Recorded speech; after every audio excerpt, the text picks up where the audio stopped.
Welcome to Awesome Movie Year, the podcast where we take a look back at an awesome year for movies, which is every year. My name is Josh Bell, film critic and writer, and I am joined by my co-host.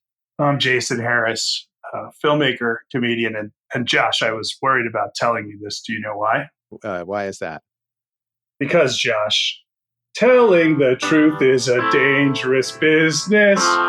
Honest and friendship don't go hand in hand. If you admit that you can play the accordion, no one will hire you in a rock and roll band. But we can sing our hearts out. Okay, you got to stop or no one's going to listen to the rest of this podcast. Much like they didn't want to watch this movie that we're about to talk about. Where, to be fair, Jason, your singing is no worse than the singing in this movie, I think. Can we give a little dap to Dave for playing a little background piano on that? So Dave playing some sort of piano app on his cell phone, it looks like. Yeah. My portable keyboard died, so... Yeah, if he had a recorder, we could have used that.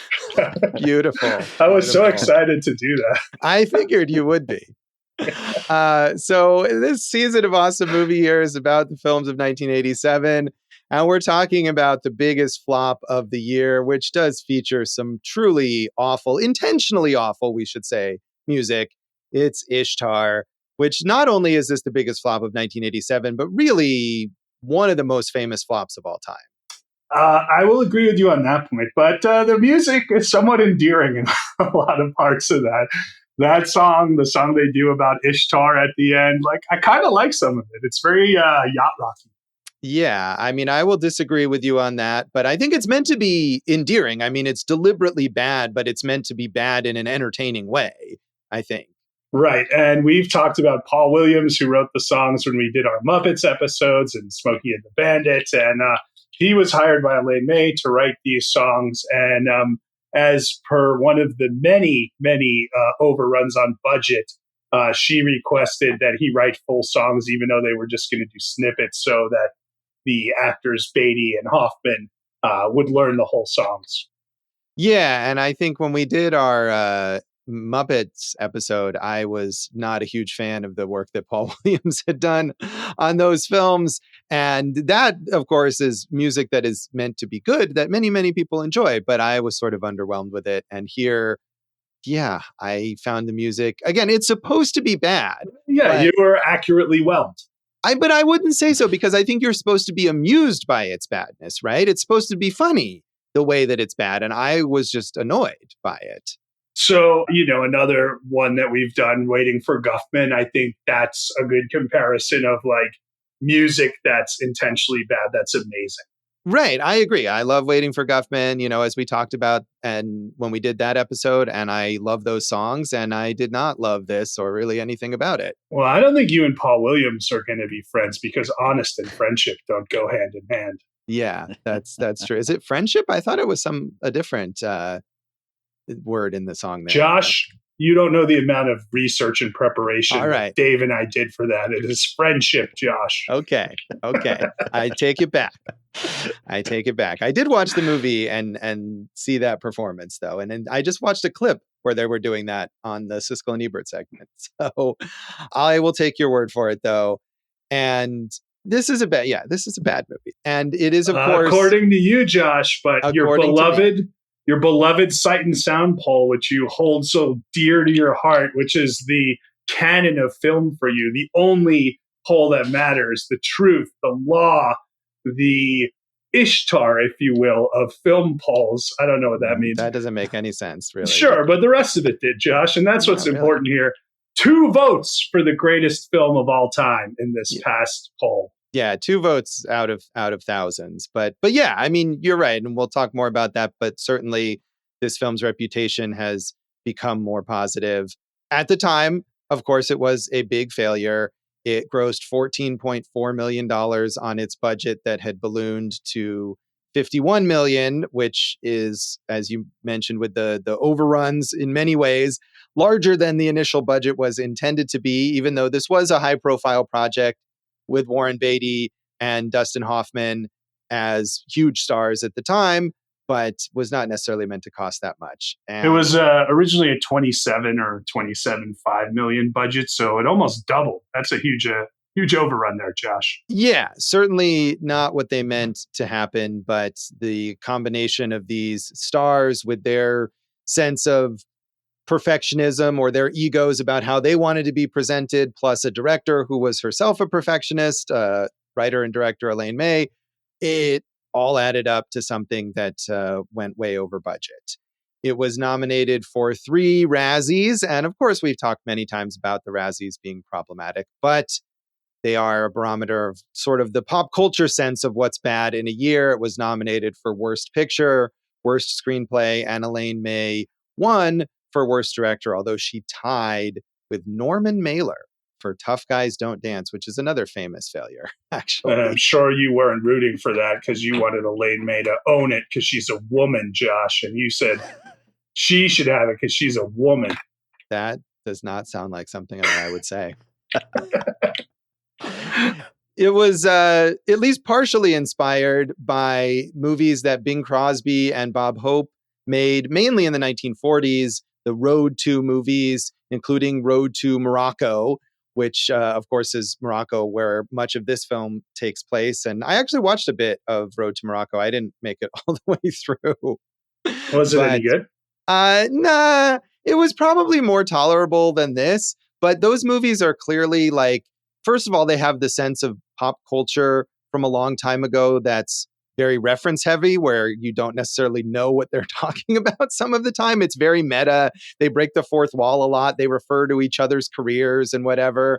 And it's not just a little bit racist. So there's that as well, which is not shocking for a Hollywood movie from the 1940s that took place in Morocco. And of course, this one is so not racist that they went so far as to have white people play Middle Easterners. So Right.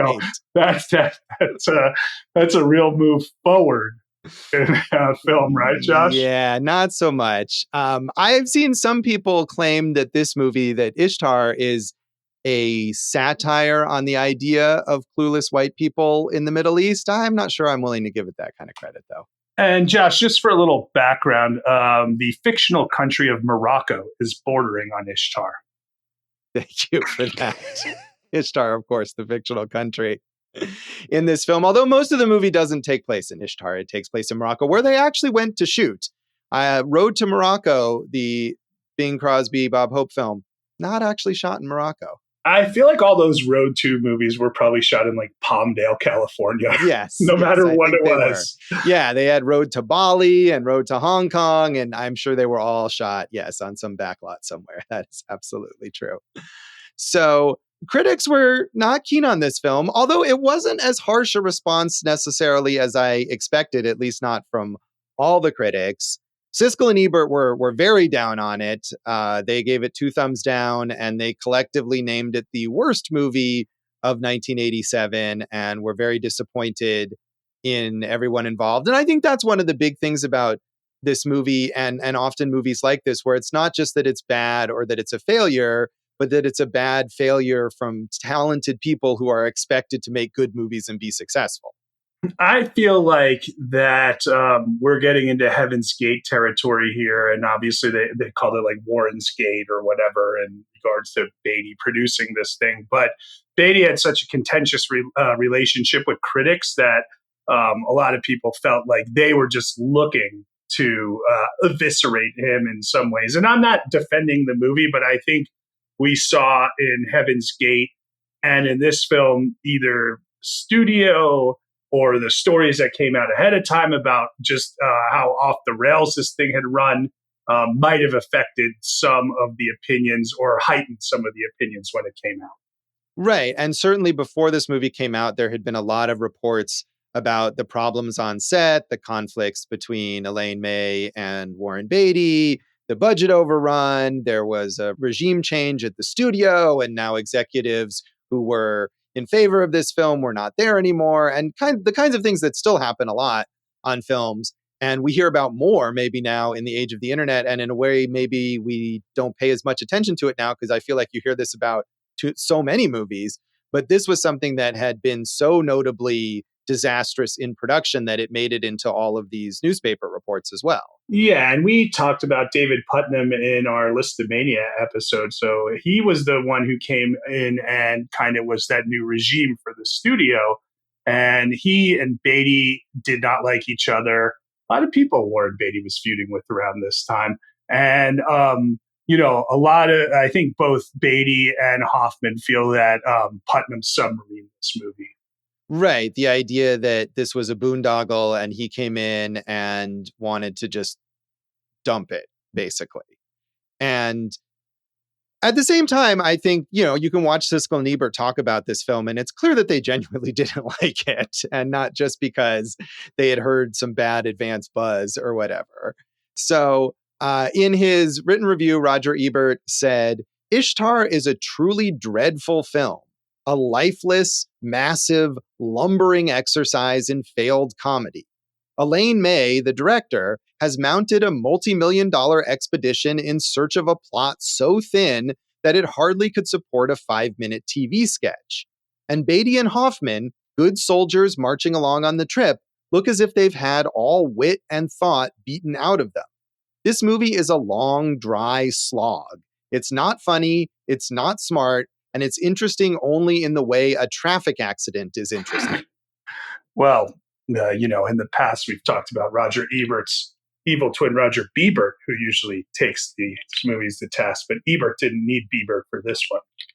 I don't recall that discussion, but I'm going to scour our archives for the discussions of Roger Ebert. Well, whatever we have to do to actually get you to listen to our episodes, I'm all for. All right. Fair enough. Hal Hinson in the Washington Post, also not a fan of this. He said, Ishtar doesn't attempt enough to be considered a magnificent failure. It's something far less substantial. It's piddling, a hangdog little comedy with not enough laughs. In making the film, May seems to have found herself in a curious bind. Caught between making the picture sizable enough to justify the presence of its stars and maintaining its status as a cozy table-for-two affair, she's tried to play it both ways. As a result, the movie can't figure out what it wants to be. May's a verbal, not a visual comedian. She doesn't have the skill as a director to strut her best comic stuff. And her larger-than-life stars, despite their efforts to diminish themselves, can't get small enough for the film. Yeah, I think that's pretty fair. And there was a lot of hang a lantern on this stuff where it's Hoffman, the traditional good-looking Hollywood hunk Warren Beatty is playing the slouch of the bunch, right? And he's he says stuff like, if I was good looking like you to Hoffman, and it's just a little too overt, and it could have used some finessing. Yeah, it's all like that. I mean, I realize Elaine May is known for her wit, and that has been demonstrated elsewhere, but to me, it is all of these really lumbering jokes, and just that every joke is beaten into the ground. I mean, or even the idea that these guys are bad musicians, they're bad songwriters, they're bad singers. We see so many demonstrations of that. There are so many musical performances and so many songs that, it just is tiresome. 5 minutes into this film, I was tired of it. I mean, that makes me really happy. Thank you. Janet Maslin in the New York Times was a little more positive. She said, Ishtar isn't Heaven's Gate. It isn't Heaven Can Wait either, since it lacks the self-destructiveness of the former and the latter's more effortless charm. It's a likable, good-humored hybrid, a mixture of small, funny moments and the pointless, oversized spectacle that these days is sine qua non for any hot weather hit. The worst of it is painless. The best is funny, sly, cheerful, and here and there, even genuinely inspired. There may not be enough of Miss May's readily identifiable comic style in her screenplay for Ishtar, which is also saddled with a busy, unwieldy plot and a good deal of monotony in its middle sections. But certainly there is some of it, and a little of Miss May's wit goes a long way. I was hoping you would find those two guys who voted Ishtar as the greatest movie of all time, some quotes from them. So, I don't know if I hadn't heard of either of them. And that poll includes a lot of people who aren't necessarily commercial critics. It's got academics and filmmakers and stuff like that. So you know what, I didn't look for whatever they might have written about it, but obviously they're not the only ones who think that this movie is not just unfairly maligned, but is truly great. Right. We talk about this a lot, about these kind of reassessments of films, right? Right. Over time. And Ishtar has been, and that was one of the exciting things about doing this, is we all grew up knowing this as like a punchline, right? And now it has definitely been reassessed by most people, but not by you, Josh. You're just assessing it the same as you did when you were 7 years old. Right. No, I had never seen this. And I was open to the idea, as with Heaven's Gate, which is like this, one of the most famous flops of all time, but has been reassessed by many people as actually brilliant. And I feel like I was open to the idea of this brilliance. And in both cases, I did not enjoy these films at all. I think that Janet Maslin is right in that Heaven's Gate has more of this sort of grand self-destructiveness to it. And that even though I didn't enjoy watching that any more than I enjoyed watching this, I could sort of appreciate the insane ambition of what Michael Cimino was attempting to do with it. Whereas here, this is just a crappy comedy.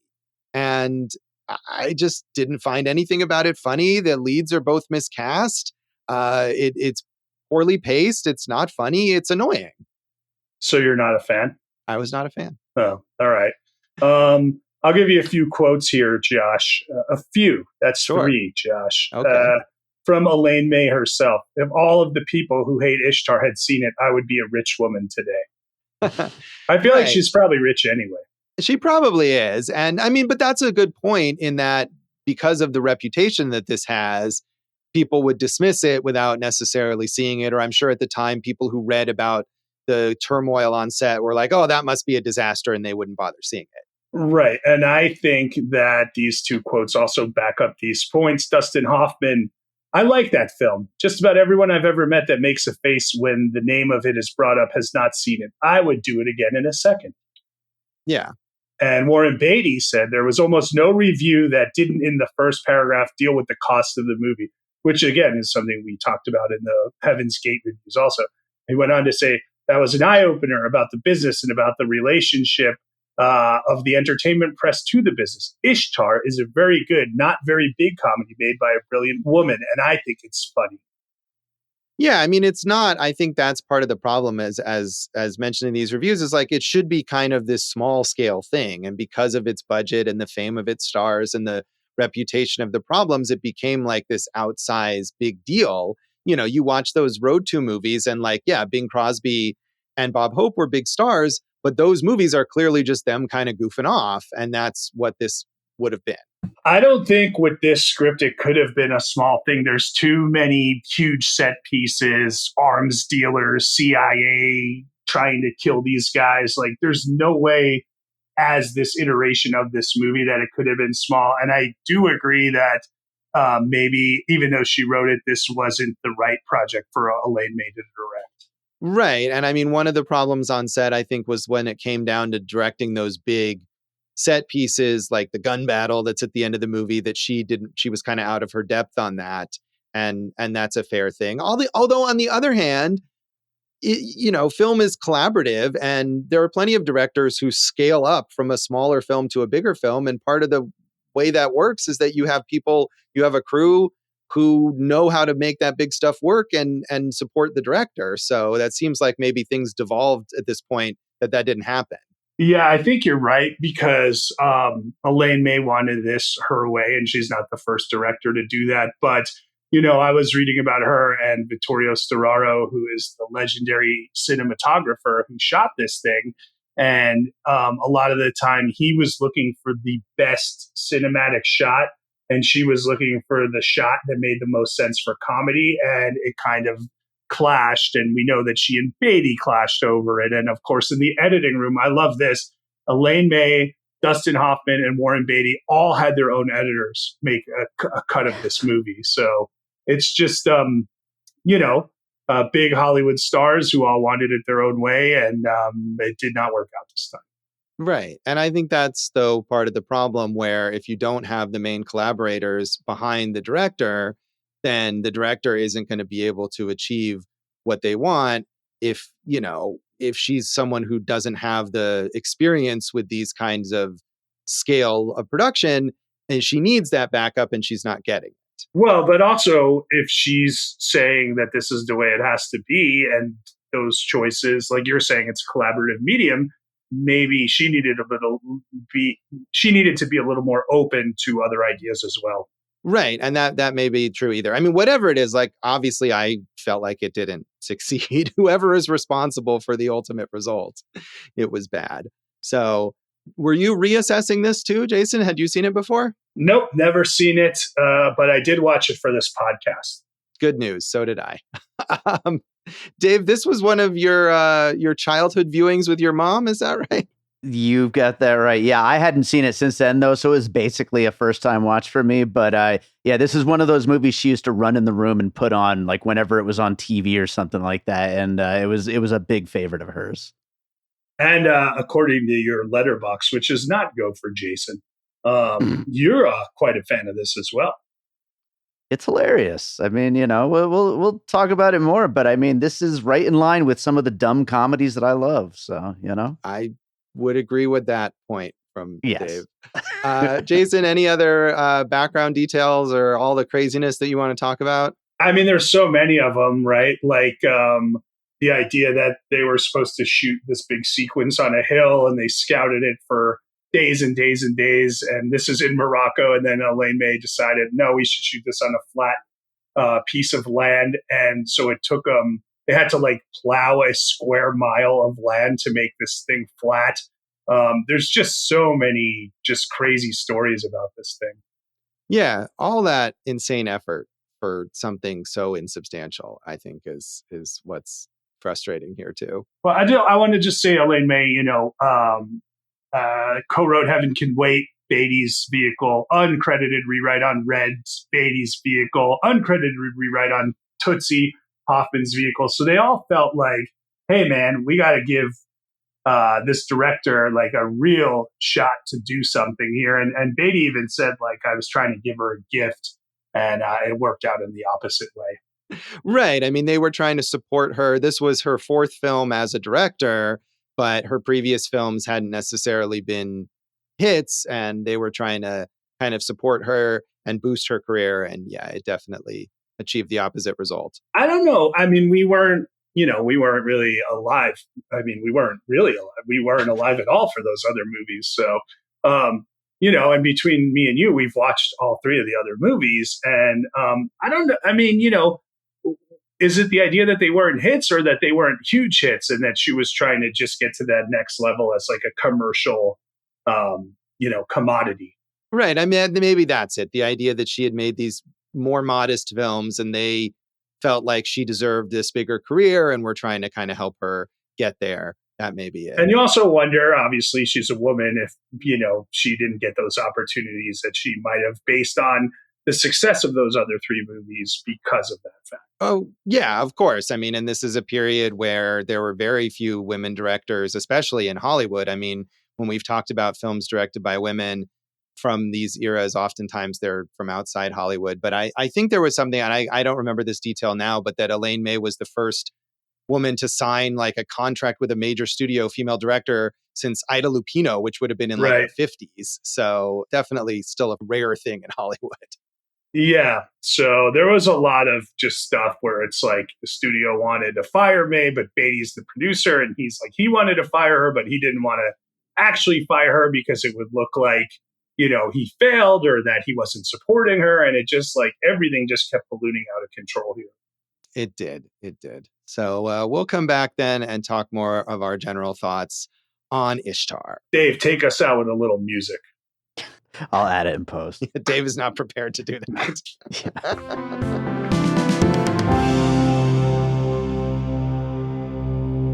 Welcome back to Awesome Movie Year. In this episode of our season on the films of 1987, we're talking about the biggest flop of the year, Ishtar, which I hated, really. Yeah. I'm going to give you a point to start with, Josh, and then we can go from there, because I think once they got to Ishtar, that's where the film failed. I actually really thought the first half hour reminded me of like a lot of Woody Allen stuff and was kind of fun. And it's about these two, lugs trying to make it as songwriters. And you get into this nice flashback of how they met and how they started collaborating. And I thought that was really the best part of the movie. It was funny. It was smart. It was grounded in its own way, right? And once they got out to Ishtar and the CIA, and this guy's trying to kill this guy, and we're trying to kill that guy, it got outsized. But Dustin Hoffman originally turned down the movie because he thought that the movie should have never left New York. And I agree with him. I think that's the way to do it, as these two kind of struggling songwriters who have to make their way in New York, just like all the people we saw in Nashville having to make their way in Nashville. So do you think that would have been, I mean, it's a completely different movie at that point in time, but that seems like it would have been a much better avenue to take. Yeah, I mean, it would have been a different movie, and maybe it would have been a better movie. Certainly, I think it would have been a kind of movie that Elaine May could have directed better, right? Without this big action stuff, if it was just this more modest comedy about these two losers in New York City attempting to start their careers. But like I said, 5 minutes into this, I was like, oh God, I don't think I can handle this. Like, just the characters are annoying. Their songs are annoying. And I mean, if it had stayed in New York, I think they would have spent more time singing and performing. At least when they were running around with the CIA, they weren't singing their awful songs. But you said that they were completely miscast, but we know both of these guys have very, not just great actors, but they got comedic chops, right? We've seen Hoffman in stuff like Wag the Dog and I Heart Huckabees, and we've seen Beatty and Bulworth and stuff like that. So do you think it's just too big of a style of movie for them to, go for that? And you would have wanted something more along the lines of like, it's the 80s, so a Chevy Chase and a Dan Aykroyd type thing? yeah, I mean, I don't know that I would have enjoyed that version, but the whole time I was absolutely thinking of exactly those two people. Like, why does this movie not star Chevy Chase and Dan Aykroyd? And you're right. Like, Hoffman and Beatty can be funny. I think it's more understated comedy, perhaps. It's also that they're miscast in these particular roles, which I realize is on purpose, the idea of casting them against type. And like you said, Warren Beatty as the kind of shy, awkward guy who can't get the ladies, and Dustin Hoffman as the suave ladies man or whatever. But I don't think it works. I don't think, especially Beatty, completely fails at playing a convincing version of that character. A Texan, no less. We've seen him do much better kind of Southern style work in Bonnie and Clyde and whatnot. Yeah, I might have laughed more at Bonnie and Clyde than this film. And I don't blame you. The Gene Hackman scene alone is just a brilliant piece of work in Bonnie and Clyde. But Gene Wilder's scene alone. Gene Hackman is also in Bonnie. I know, and he's very good, but the Gene Wilder scene is the funny stuff. Yes, the Gene Wilder scene where they kidnap him. But I think the other thing about people like Chevy Chase and Dan Aykroyd is, and maybe this would have gone against Elaine May's style as a director, and of course also being a writer, and I'm sure being careful with the words that she chooses, but they're both good at improvising. And if something like this isn't working, they can kind of riff on it and make it funnier. And I don't know. I feel like there would have been a better shot at this being an actually funny movie with people like that in the roles. And it feels like we're picking on Elaine May, just like, maybe it felt like you were picking on Michael Cimino in the Heaven's Gate episode. But it's not, this is a group effort, whether it was the studio that helped tank it or anything else. Like, for instance, Beatty was dating Isabelle Adjani at this point in time and cast her as this like Middle Eastern temptress, this leftist, if you will. And she is a legendary actress, but she is completely miscast in this film. Yeah, absolutely. I mean, not only, as you said, of course, is she not Middle Eastern, but she has no charisma here. She's beautiful, but I never really got the idea about how obsessed these two guys were with this woman. They didn't have, I mean, if she was dating Beatty in real life, like, she had no chemistry with either of them. And just so many of the like running jokes in this movie fall flat. Like, there's the whole thing where they keep mistaking her for like a teenage boy. because she's dressed, she's either got this kind of head wrap on or she's disguised in some way. In no way does she ever look or sound like a teenage boy. And not only is it like kind of from a distance, like initially like, oh, wait, no, never mind. Like they're face to face talking to her, like on top of her. And it's just, I could not get past this as like, I mean, I guess these characters are meant to be kind of dumb, but it was beyond that for me. Yeah. I wanted to tell this story of something I researched. So there's a point where Beatty's character, based on, it's like a secret code, go ask for a blind camel, right? And the guy Muhammad will know what to do and help you get to safety, right? So they were looking for a blue-eyed camel for some reason.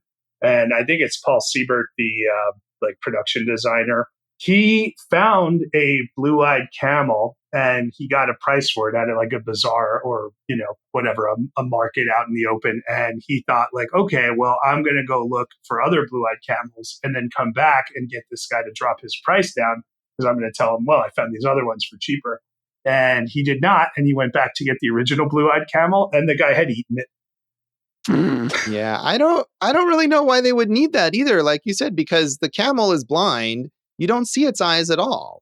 So maybe that was some bit that they had to cut because they couldn't get the blue-eyed camel. I don't know. I don't know either. I will say the one, you're talking about how a lot of the comedy doesn't work. The one guy who I'm glad we get to talk about, because I don't think we've ever talked about him on Awesome Movie Year, and just a genius of comedy and comic timing. Charles Grodin makes the most out of his part here. He does. And he plays this CIA agent who tries to recruit Dustin Hoffman's character and then tries to kill them. And yeah, he's the best thing in this movie because I feel like he has the exact right tone. He's giving this very dry performance as this kind of exasperated CIA agent who has this very casual attitude toward just killing Americans and really anyone at all. And I think he's the only one who's in a movie that maybe could have succeeded as like a political satire, which this otherwise completely fails to be. It's so interesting because I mentioned Wag the Dog, which is a huge success as a political satire. And then I think, in the 90s, Elaine May was nominated for an Oscar for writing Primary Colors, which I also think succeeds as a huge political satire. Right. And this just, there's definitely a lot of political stuff here. The idea that this Emir of Ishtar is facing rebellion from within his country. Isabelle Adjani's character is supposed to be one of the leaders of this like rebel faction trying to bring democracy or maybe communism, right, to this country. And the CIA, as represented by Charles Grodin's character, is trying to back the Emir, but they're also having issues with like Libya and all this stuff that was very politically relevant at the time. And it's just so poorly executed. It becomes a rigmarole and you're like, wait, why is this map so important that they are all chasing them for it? And what's going on with this guy? And why don't these people like each other? And it does become a little too just entrenched with each other. And you and I were talking about movies that work like this. I rewatched Bananas by Woody Allen, which is very gag heavy, but I think works better than this. I brought up Tropic Thunder. I really like that. And you had mentioned The Interview, which Rogan is vehicle. Not a good movie. It reminded me of The Interview, but I don't think The Interview succeeds on that level either. Yeah, Tropic Thunder is the best of that bunch, but I think Bananas, if you're looking for something that works in this kind of field, and Wag the Dog, that's the other great one, I'd say. Right. I was thinking of The Interview also because I could imagine like a modern remake of this starring like Seth Rogen and James Franco that would also be terrible, but that is like the kind of thing that people like that would want to attempt and fail at. Yeah, I just, like I said, I'm with Dustin Hoffman. Like, I like this idea of these like mismatched, struggling songwriters trying to make their way through New York City. That would have been enough for me. Yeah, again, I don't think I would have enjoyed that. I do think that it would have been maybe a more effective use of Elaine May's talents, and maybe part of the reason that this went in this different direction is what you were talking about, and the idea that Beatty wanted to give her this vehicle to further her career, and in order to do that, you have to make a bigger movie. You can't just make a movie about two guys in New York hanging out in bars and stuff like that. But I think even in that segment, there's so much that doesn't work. Like, the structure of this movie, the pacing of this movie, right? We start and we have Hoffman and Beatty's characters, they're this established songwriting team. They're attempting to get their career going. They have this like disastrous gig and they're going to a bar afterwards and they don't want to talk to each other and they sit apart at the bar. And this is like, what, 8 minutes into the movie or something like that? And Hoffman then has a flashback to the beginning of their partnership. Like, why did the movie not just start with that? It's so idiotic. I mean, I didn't mind it because I thought the flashback was very funny, but I understand had you done that sequentially because you come out of it and then they're talking to the agent played by Jack Weston, who's also probably the other best thing. Yeah, he was amusing as that. He's kind of underused, but his few scenes are good. Right. So, another Woody Allen movie I thought of was like Broadway Danny Rose. It felt like a kind of combo between those two to me. Yeah. Dave, enough of us trouncing this thing. Dave, tell us why Josh is an idiot. Oh yeah. Well, I don't know if this is like a failure or a feature of this movie, but like I think that the tones are maybe what is the problem for someone like Josh who just really hates it. I mean, I think it really does go from buddy comedy to just straight up slapstick, spoofy, dumb, silly, almost a parody of espionage spy kind of thrillers. And I think it succeeds in both of those, but maybe if it stuck to one thing and didn't switch gears throughout the movie, like maybe it would be better. But I actually do agree with you though, Jason. Like I would have preferred a movie of just them as struggling songwriters. I think that's a great idea. And I think that is where most of the fun, like that bar scene in the beginning, like to me, that was just so funny. And more of that would have been great. But I liked a lot of the stuff though, once they got to Ishtar and all that. It just felt so slapsticky, which is something that I love, but is a completely different movie. Yeah. I mean, I think the thing is that like whatever it's attempting, it's failing. Like it fails at multiple different kinds of things. I don't think really there's anything about this movie that is successful except maybe for Charles Grodin's performance. Well, yeah. And I'm saying that the stuff in New York worked for me. So. Right. Did you find the blind camel funny? No. I agree with you. I mean, that's what Dave's talking about, the big slapstick stuff. This camel won't get up. It won't move when it's supposed to. It won't go where it's supposed to go.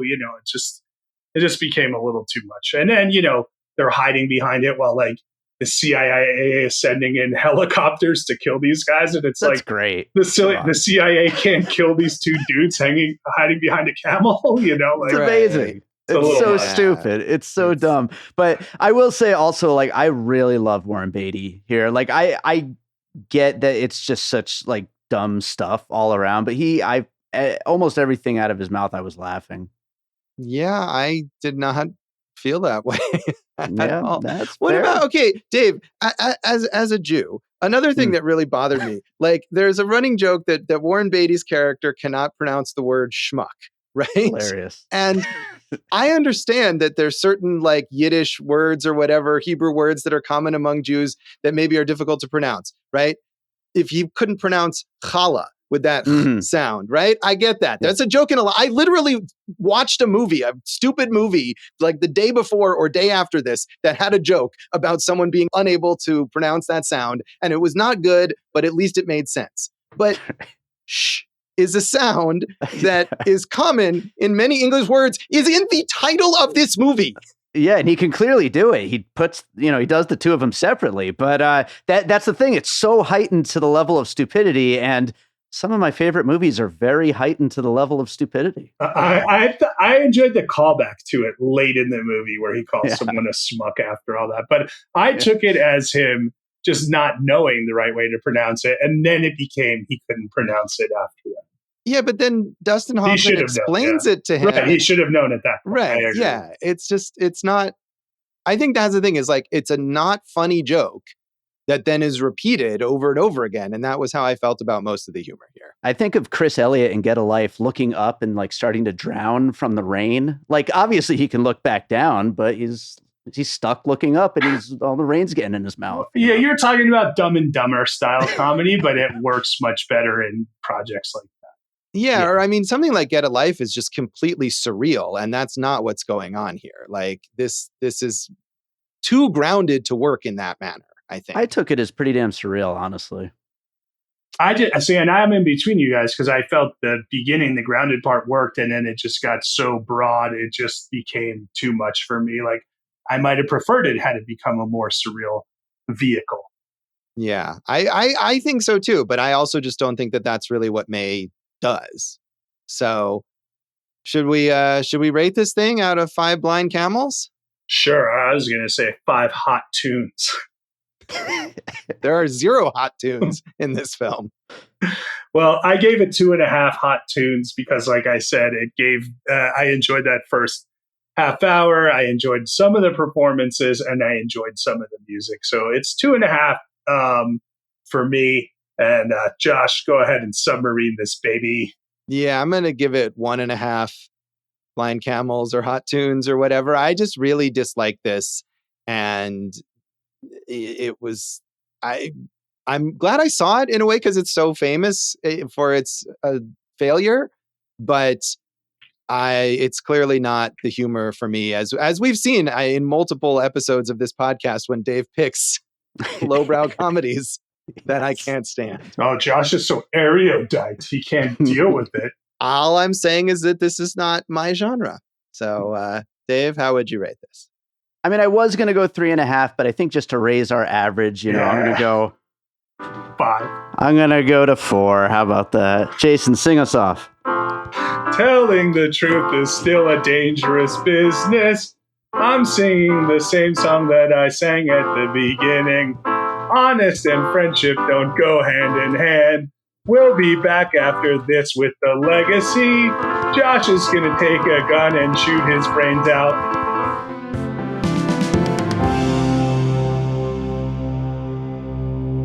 Welcome back to Awesome Movie Year. In this episode of our season on the films of 1987, we are talking about the year's biggest flop, Ishtar.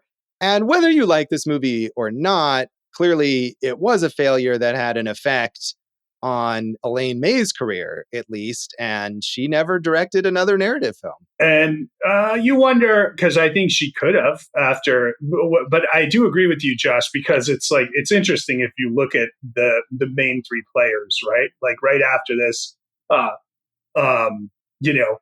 Dustin Hoffman wins an Oscar basically right after this for Rain Man, right? And Warren Beatty's doing stuff like Dick Tracy, which is a big hit right after this. And Elaine May is pretty much not back on the scene until the mid-90s when she reteams writing scripts for Mike Nichols and gets going again. And she's had a storied career and won a Tony just a few years ago.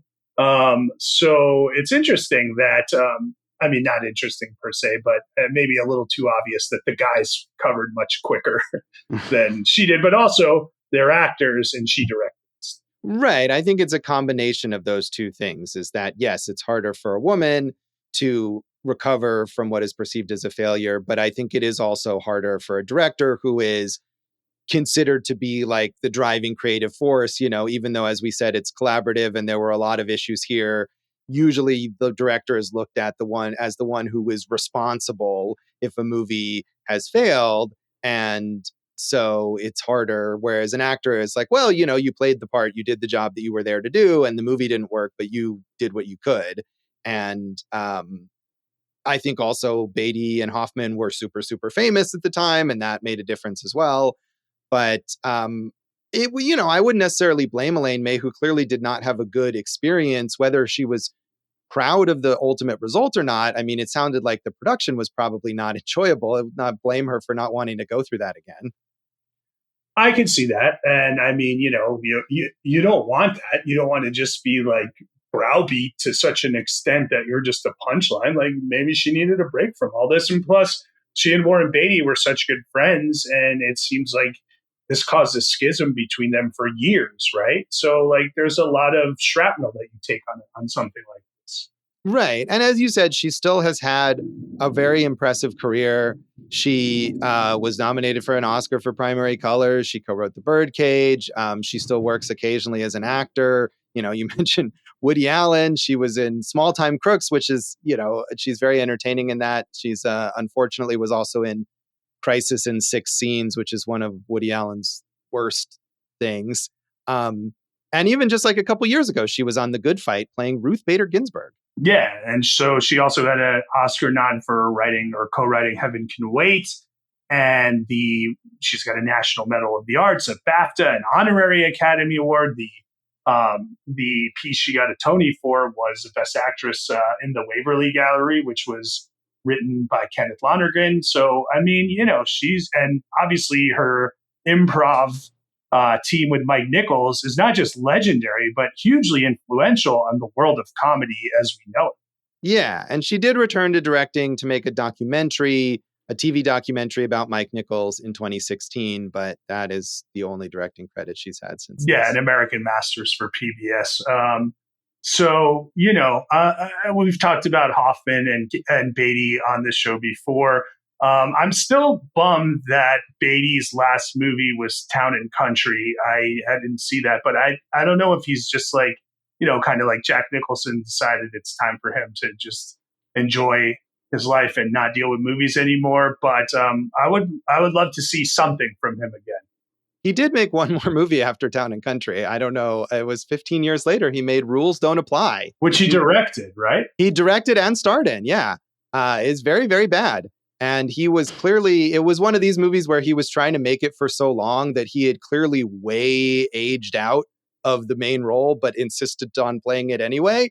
And that's very bad. But I didn't see, but the other thing that he has done since then is he has this weird relationship with the rights to Dick Tracy. Yeah, he's always doing stuff about Dick Tracy. Right? Yeah, every 10 years, I think it is, he has to produce something related to Dick Tracy in order to hold on to the rights, even though it seems like he has no intention of actually doing anything with the rights. He just doesn't want anyone else to have them, which is enjoyably petty. And so he's made these 2 specials for TCM that they kind of indulge him on. And I haven't seen them, but they're supposed to be these like bizarre, like meta things. And the last one was like a year, I think it was in 2020 maybe, and it had to be done under COVID protocols. So it's like Warren Beatty on Zoom talking to Warren Beatty as Dick Tracy on Zoom. And it sounds insane.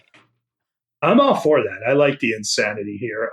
But come back, Warren Beatty. Give us something. Have you ever seen Reds?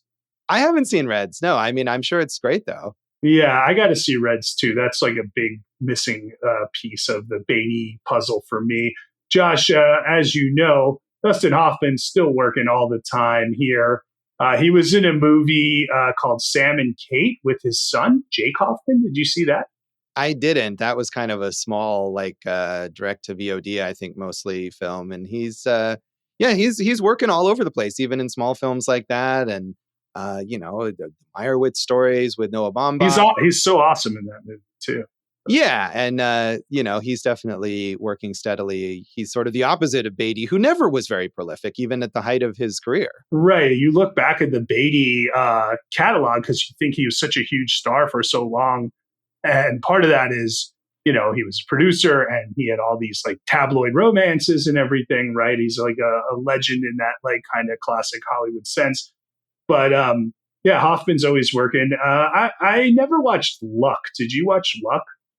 The HBO series? I think I watched some episodes of it and reviewed it, and I wasn't a particular fan of it. Yeah, so I didn't see it. A lot of horses died on that, which I wasn't happy about. But, a lot of horses die in horse racing nowadays. Also, not happy about that. Coming up for him, Kung Fu Panda 4, hooray. Not really. Megalopolis, the official movie of Awesome Movie Year, I think, at this point in time, the Coppola movie, and a movie called Riff Raff with Brian Cox and Jennifer Coolidge about a convict who goes straight until his old family comes back to town. And the 3 of those together, that could be exciting.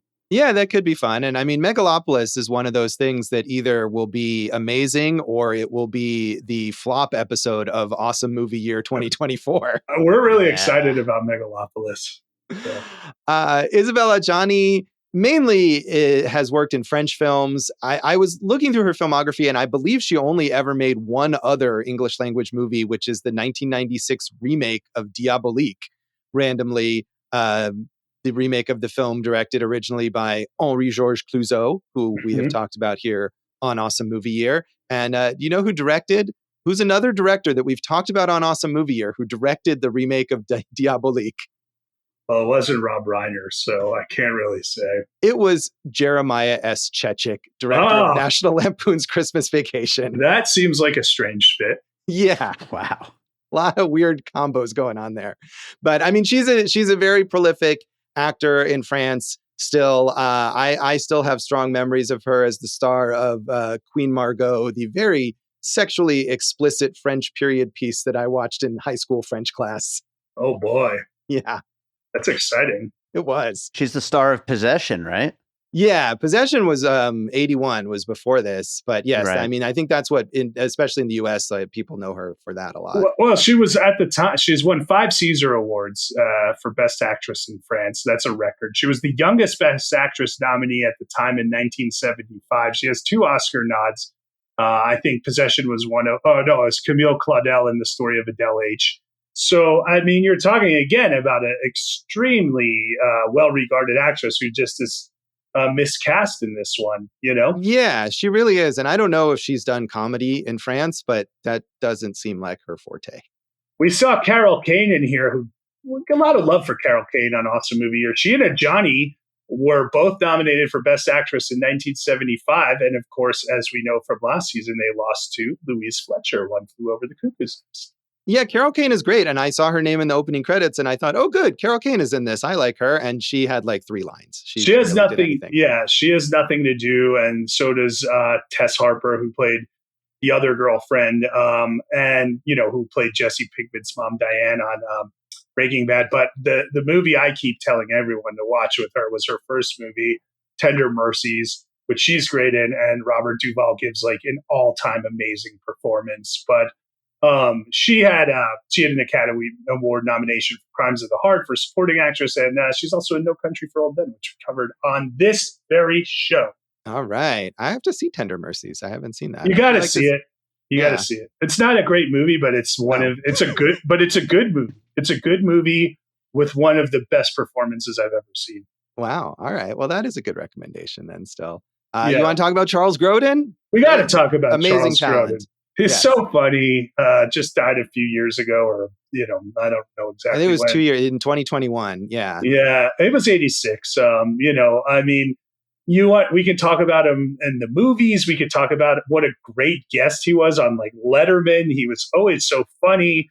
He's got so many highly regarded movies from the 80s, like Midnight Run. And then, of course, in the 90s, he's very, very funny in a lot of family, you know, more family-friendly fare like Beethoven. He's just hilarious. He's great. He's one of these actors you give anything to, like we mentioned, Gene Wilder, and he's going to maximize the comedy of it. Yeah, and not only a great talk show guest, but he was also a great talk show host, which I think was maybe the first place I saw him, that and like Beethoven, I want to say, when I was younger. And knew him as that. And I enjoyed watching his late night talk show, which aired, I think, he was after Letterman, he was the host of that show before Tom Snyder took it over. I didn't know that. I knew he was on CNBC and he was a commentator for 60 Minutes too. He wrote 8 books. He wrote 3 plays, and he won an Emmy for outstanding writing in a variety show for the Paul Simon special in '78, which Chevy Chase and Lorne Michaels also wrote on. But Josh, Clifford?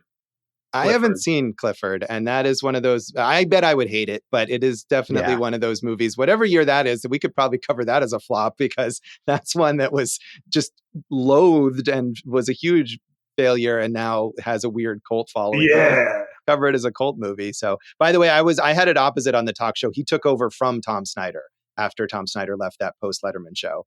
But I definitely watched that, I think either when I was in middle school or high school or something, and enjoyed seeing him on that. I'll tell you what you got to watch with him in it. And the second time we're bringing up the Muppets, in The Great Muppet Caper, where he's, you know, jousting Kermit for Miss Piggy's love. He's so great in that. He's just great. We love Charles Grodin. He is great. I'm glad we got to see him and to talk about him and see him in this film, because really, like I said, I think he's the only thing that I enjoyed in this movie. Well, Jack Weston, we both said, was very good. He was in the Thomas Crown Affair, Dirty Dancing, which was the same year as this. What a year for him, right? Yeah, it's quite a double feature there, Ishtar and Dirty Dancing. Nobody puts Ishtar in the corner. Nope, got it wrong. We definitely did do that. Josh, before we get out of here, can I tell you one quick story? Please. Will you allow me to do that, Josh? I will. Thank you. And I'm just going to read it word for word. It's probably copied from IMDb or Wikipedia. In one of Gary Larson's The Far Side comic strips, captioned Hell's Video Store. And I remember this comic strip. Do you?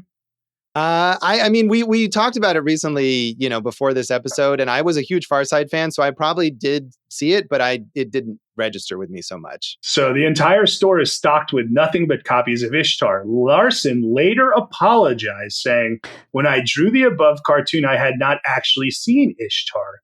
Years later, I saw it on an airplane and was stunned at what was happening to me. I was actually being entertained. Sure, maybe it's not the greatest film ever made, but my cartoon was way off the mark.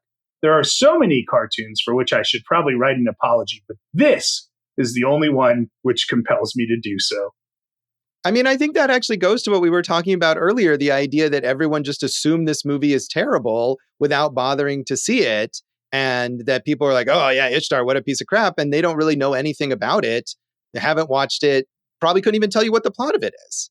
Well, you had a hard time telling us what the plot of it is. It gets real convoluted. You have to admit that. I do. But I do think you're right. It sums up a lot of the points we've been making on this show. So thank you, Gary Larson. So that is Ishtar. And that is this episode of Awesome Movie Year. Sing us a terrible song online and on social media. Tell us the truth on social media. Nobody does it on Twitter or Facebook. We are awesomemovieyear.com and Awesome Movie Pod on Twitter, Awesome Movie Year on Facebook and Instagram. I'm Jason Harris Comedy or Jay Harris Comedy on all those things. You can find Eat This Comedy as a website and go for Jason as a letterboxed person. Thank you for not singing all of that. You can find some old things from me at joshbellhateseverything.com. Also at Josh Bell Hates Everything on Facebook and at Signal Bleed on, it's not Twitter, it's X. Come on, get with the current lingo. And at Signal Bleed, I don't like calling it that. I should just not. I mean, the website, not that I use Twitter as a website, but it's still twitter.com. Well, it's also x.com. So it's both at this point. But anyway, whatever. You can find me there for now and also at Signal Bleed on Letterboxd. And you can listen to our producer, David Rosen's awesome podcast, Piecing It Together. Check out Piecing It Together wherever you listen to podcasts. Follow us on social media at Piecing Pod. And check out my bad music at bydavidrosen.com. Dave's music is much better than Rogers and Clark. I will Thank you, Josh. Jason doesn't agree. Jason, what is in our next episode? Josh, we're going to Cannes for the Palme d'Or. Under the Son of Satan, which I know nothing about. I know only slightly more than nothing about that, so that'll be a good discovery for both of us. Tune in next time for. But Josh, we have to ask you a question before we get out of here. This is important. You have to sing it? No, I will just ask you. You have to rewatch one movie, Ishtar or Heaven's Gate. Well, Ishtar is shorter, so clearly Ishtar is the answer to that. I think I don't know if that's the case. Tune in next time for Under the Son of Satan, and thanks for listening to Awesome Movie Year. Thank you for listening to Awesome Movie Year. Make sure to follow Awesome Movie Year on Facebook, at Awesome Movie Pod on Twitter, and at Awesome Movie Year on Instagram. And if you like the show, review us and rate us with 5 stars on Apple Podcasts.